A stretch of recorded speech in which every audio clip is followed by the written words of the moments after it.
Kena kat ini kan. Ni cocok orang je dia mula kan.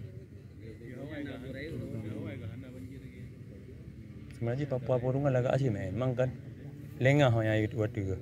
Peluang seri. Wah sah. Gak je main. Man waktu anak siap striker yang.